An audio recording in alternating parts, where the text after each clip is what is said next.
Hello everybody and welcome to the Compass Support Facebook page. So happy to be with you here today. We are now in week 6 of our Living Life to the Full Facebook training. So this week we're talking about the things that we do that mess us up and how we can actually stop doing these. So we're going to go through a technique in a couple of slides, but first of all, to introduce myself, my name is Kerry Cooper and I work for Compass Support as an employability and wellbeing coach. We provide support services to people who are unemployed and are looking for work, such as support, applying for jobs, CV writing, life coaching and other support that you may need. I'm based at the Sanctuary, which is in Castle Vale, and also at Falcon Lodge, which is in Sutton Coldfield. So let's kick off then. So let's have a think about the things that we do when we mess up. And we all do these things. And sometimes we already know that we're doing them before we do them, that they're going to be trouble, that something bad's going to happen, or there'll be some kind of conflict, or some kind of negative situation or bad feelings within ourselves or other people when we do these things. And often after we've done them, we feel really regretful as well. So today we're going to talk about how to identify these things that make us, that mess us up, and put a plan into place as to how we can stop doing them. And next week, we're going to talk about helpful things that we do that are really good for us. Okay, so let's have a think about these things that mess us up. Take a moment and reflect on different types of behaviours that could cause you problems. And these might include things like pushing people away, taking risks that can be quite dangerous. So it might be things like being reckless, driving recklessly, for example. Maybe what about being clinging to people, so in a way that makes other people feel uncomfortable? Or perhaps we hide away, perhaps you hide away and your world's become really small and you feel quite isolated and you're not really going out and you're not meeting with people. Perhaps you're avoiding the phone. Also, another thing that we can do is setting ourselves up to fail. And there's loads of reasons why we do this. And it's not intentional, but it sort of is, if that makes sense. So sometimes people call it self-sabotage. And this is where we might do something or try to do something knowing full well that we're not going to do our best, for example. We might be eating for comfort, so this could be snacking, it might be large portions, maybe we're skipping meals and then having a huge binge. You know, we all do things differently, but the basic problem is that we're eating emotionally and eating for comfort, which normally means that we're eating in an unhealthy way and making unhealthy food choices. Drinking alcohol is something else that we can do that messes up. So it might feel good at the time, but often there are arguments or something bad happens and we have to manage that afterwards. We might feel really anxious, down or depressed after we've been drinking. Definitely alcohol, in fact, drinking too much alcohol can really mess us up. And also something else that you might do, take a moment and think about if you ever put things off. So if you know that you've got a task to do, it could be something big, it could be something small, and you've put it to one side. And it feels good when we first do this because we're avoiding it, but then it gets on top of us when it's a niggling, anxious feeling on our shoulder that actually we need to be doing that thing because there's a reason why it needs to be done. So that could be anything that's personal to you. Say, for example, it might be putting off doing some housework, or it might be putting off making an appointment to go see the doctor. It could be many different things, but essentially the thing that messes us up is putting it off. So, how can we stop doing the things that mess us up? So what's really great is that what we're doing today is we're covering part of the Living Life to the Full training. So you can access the Living Life to the Full training online. It's an online course and it's absolutely free. And it helps people who are struggling with anxiety and depression or low mood, people who do a lot of worrying and ruminating. And it it gives some ideas as to how we can stop doing these things and replace them with helpful behaviours instead, and how to manage these feelings. So the resources that I'm talking about today are available if you do the online course, which is highly recommended, and I will link that in the Facebook page. So what Living Life to the Full does is it provides the things that we do that messes up a tick list, a checklist, with a list of different types of behaviours that we may or may not identify with. So I'll post this in the Facebook group. So there's 2 sheets, I'll attach them both.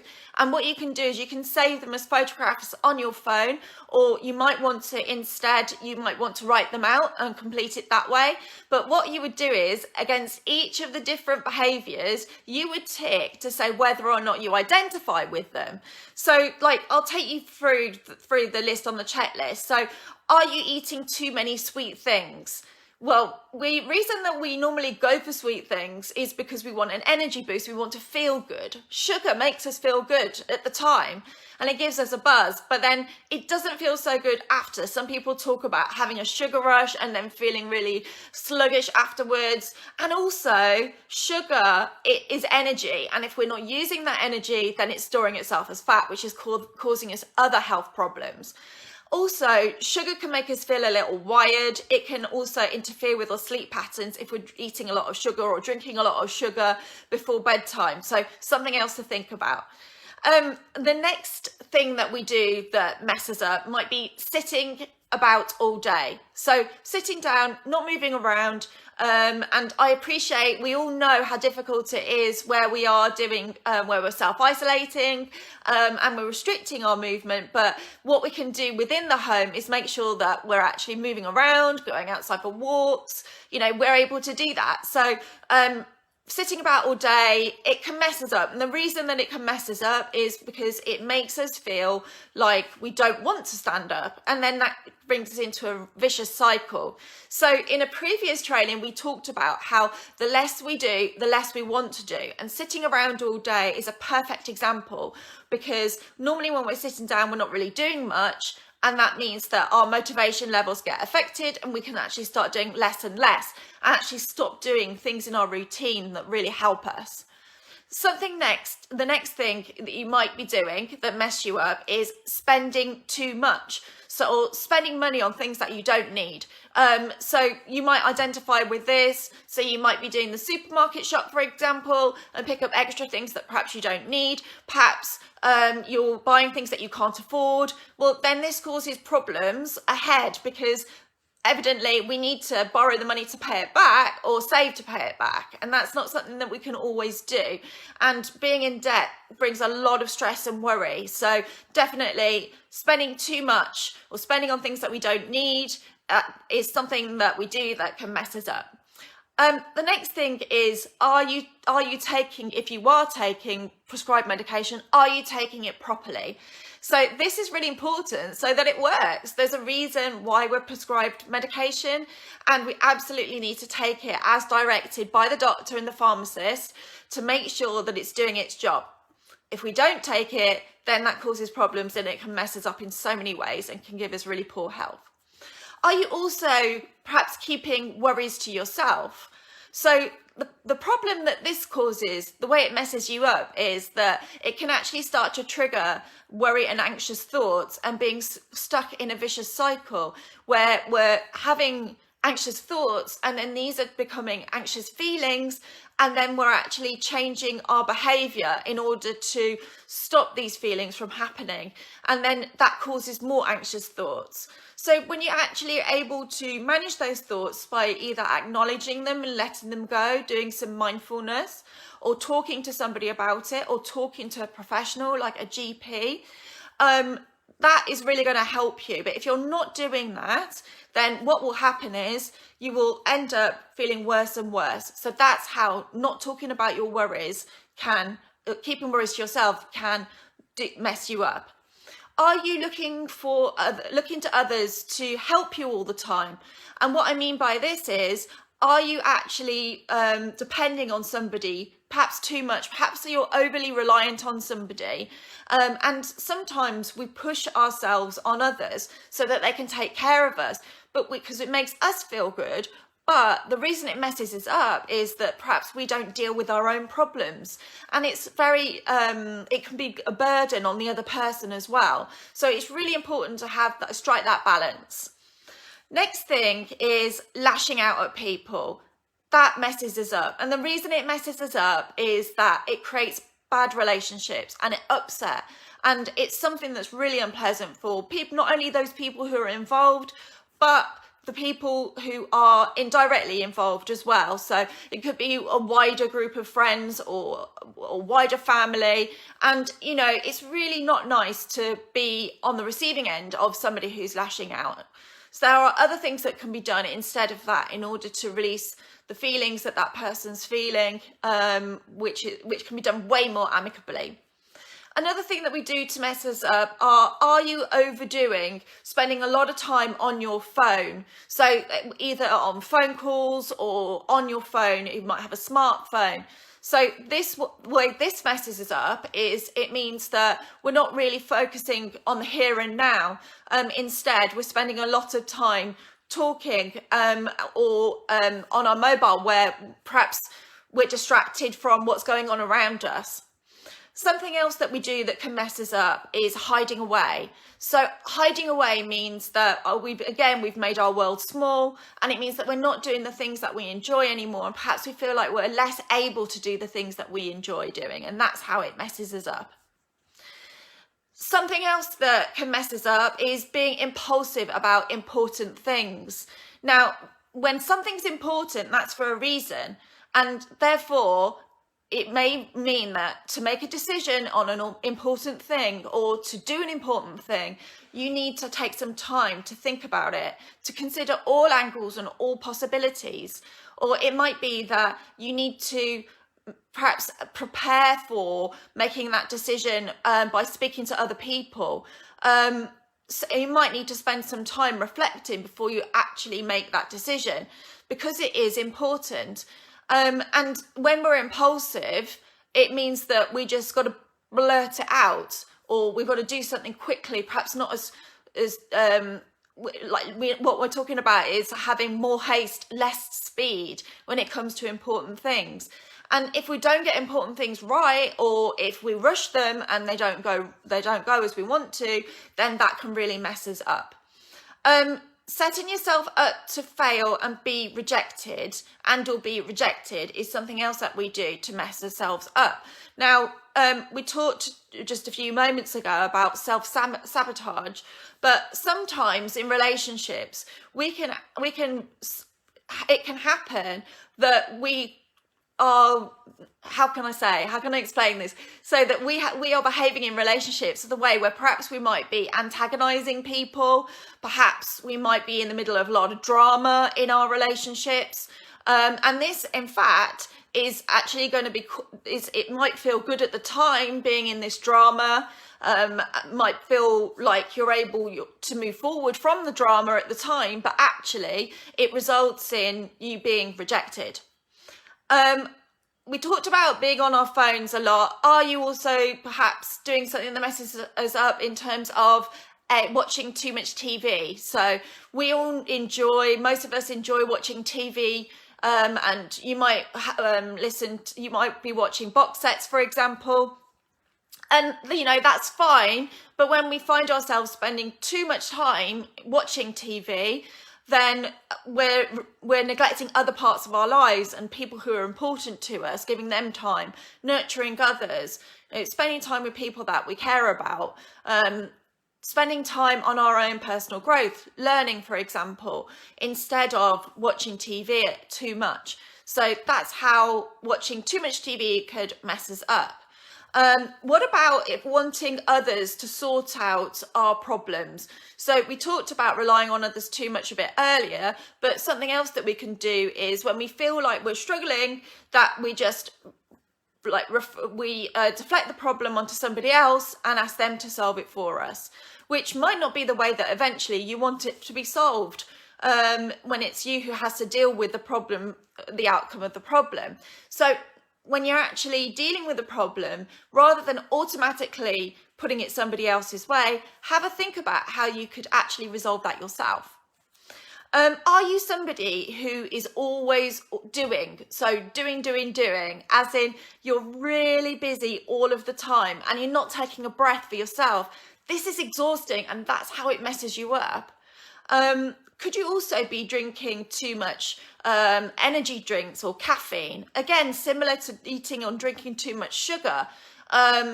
This causes you to have a sugar rush. It feels good at the time, but it's not good for your long-term health. Do you find that you're sleeping the whole day or sleeping in till really late, perhaps at lunchtime or in the afternoon, and you haven't got much of a structure? That's something else that can affect your routine and that can mess you up. What about putting things off or avoiding things? We talked about that before. So, you know, these things aren't going to go away until you've actually done them. And then something else is worrying all the time. So this is where we find ourselves ruminating about what might happen in the future. So it hasn't happened yet, so it's not real, but we're spending so much time thinking and worrying that it takes over our mind, and we can actually become really quite poorly and anxious. And we talked previously about dealing with bad thoughts, so check out that video too, because that will help you. So once you've identified the things that you do that mess you up, what we can do now is put things in place in order to improve and stop doing the things that mess us up. So once you've identified those behaviours of things that mess you up and you've used the checklist, decide on one, the most important behaviour, the most important thing that you're doing that's affecting you most negatively on the list that you've identified. And once you've made that decision, there's actually a worksheet that I'm going to put onto the Facebook page, and that will help you put a plan together as to how you can change by stopping doing that bad thing that is messing you up. And if you can think of also a positive behaviour instead, putting that in its place. So the worksheet starts with, first of all, to write your problem behaviour. So I'm going to use an example of eating too much sugar, so chocolate. I mean, I must admit, I absolutely love chocolate. Maybe you do too. And I do eat probably too much of it, and I probably binge as well. So I'm going to write as much detail as I can about how, why and when I'm emotionally eating and I'm eating chocolate, how it makes me feel, how it makes me feel at the time, how it makes me feel afterwards, so that I'm really understanding the reasons why I'm eating so much chocolate. And then in the next column, think about and write down how you will improve it. So with the example of eating too much chocolate, you might decide that, in fact, you're not going to purchase anymore. So you're not actually going to buy it in. It's not going to be in your kitchen. You just simply won't have any. You know, that's one way of doing it. You'll think of loads of different ways. So firstly, don't buy it. Secondly, when you're out and about and you're feeling sluggish and you need an uplift, rather than thinking, oh, I'll grab a bar of chocolate, which by the way is really expensive to buy a single bar of chocolate. It's like 80p or something, but if you buy it in a pack of 4, it's like maybe £1.50. It doesn't make sense to me, so it's expensive as well. But yeah, resisting that urge to grab a chocolate bar whilst you're out on the run, going about your day-to-day life, and you feel like you need an energy boost. Something else that you might want to do to improve it is to decide to eat something healthy instead. So that might be maybe like a fruit bar or a nut seed bar, something like that, or it might be a piece of fruit, something that's really healthy and nourishing, and you're going to get some good nutrition from it. And the sugar you get from fruit is so much more beneficial to you in terms of your body and mind than it is when you're eating refined sugar in chocolate. So you're not going to get that same slump after you've had chocolate where you actually feel a bit down. And, you know, it's overall better in the long term for your health, which is great. And then in the last column, you write down what you want to aim for. So what is your goal? So for me and my chocolate, and think about you, maybe your chocolate is your thing that you message you, eating too much chocolate, emotional eating chocolate is a thing that messes you up, is put your goal in place. So for me, it's to not have any bars of chocolate a week. To start off with, I'm pulling it out completely. And if I did really want to, I might also put in a goal in terms of managing my health better. So it might be, say, if you're somebody who has high cholesterol or high blood pressure, you might make a commitment to reduce that. You might want to make a commitment to manage your weight better. It's completely personal to you. So you can obviously think about your own behavior that is messing you up that you're doing and create a plan in order to improve it. And actually that is our challenge for this week. So first of all, complete the 2 checklists of the things that mess you up. So there's 2 sheets, there'll be 2 photographs that you'll find in the Facebook group. I will add them there, so you can choose, you could download them to your phone, save them as photos. You might instead want to write them out, up to you, whatever works for you. And then once you've identified what the things that mess you up are, then decide on the most destructive, the one most destructive thing that you do that messes you up, and commit to change it and put a plan in place. And the third part of the challenge is then to complete the worksheet so that you can really understand that behavior, why you do it, why is it so destructive, what you can do instead, and what's your goal, how will you measure the outcome. So today we have looked at the things that mess you up. Please let us know what you thought of the video. Give us a thumbs up. Always share our videos with people that you think will benefit from them. If you've got any questions, you can always comment on the replay, or you could send us a Facebook message and we'd be really happy to help. If you'd like to know more about the services we offer at Compass Support in the employability team, perhaps you're on furlough, or perhaps you've been made redundant and you're looking for work, that we've got plenty of support available to you. So please do get in touch.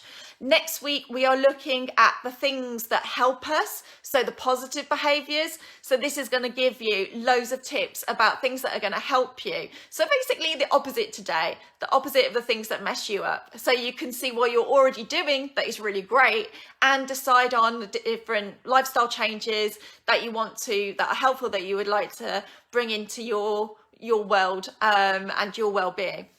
So thank you so much for joining us today. It's been so brilliant to spend time with you. As I said, any questions, please give us a message. Thanks for your time and have a great day. Bye.